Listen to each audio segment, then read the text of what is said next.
এক মেয়ে তার স্বামীর বাড়ি যাওয়ার আগে বাবাকে বলছে, বাবা, আমাদের উঠোনের উপর এই গাছটি তুলে কি বাড়ির পিছনে লাগানো যায় না? বাবা মেয়েটির কথা শুনে বলল, মারে, গাছটি 4 বছরের পুরাতন গাছ, এখন এটা তুলে নিয়ে অন্য কোথাও লাগানো সম্ভব না। এখন যদি গাছটি তুলে অন্য কোথাও লাগানো হয়, তবে গাছটি নতুন মাটির সাথে নিজেকে মানিয়ে নিতে পারবে না এবং গাছটি মারা যাবে। বাবার কথা শুনে মেয়েটি হাউমাউ করে কেঁদে উঠল আর বলল, আচ্ছা বাবা, 4 বছরের পুরাতন গাছটি যদি নতুন মাটিতে মানিয়ে নিতে না পারে, তাহলে আমি তো তোমার এই ঘরের 20 বছরের একটা পুরাতন মেয়ে, আমি তো সামান্য একটি গাছ নই বাবা। তাহলে তুমিই বলো, আমি কিভাবে অন্য একটি নতুন বাড়িতে গিয়ে নিজেকে সম্পূর্ণ মানিয়ে নিব আর কিভাবে নিজেকে সম্পূর্ণ বাঁচিয়ে রাখবো বাবা?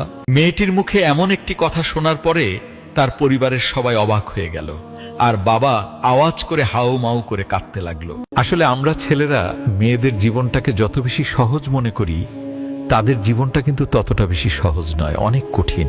তাই আমি এই পৃথিবীর সমস্ত ছেলেদেরকে বলবো, আপনারা দয়া করে মেয়েদেরকে মন থেকে সম্মান করতে শিখুন এবং তাদেরকে ভালোবাসুন।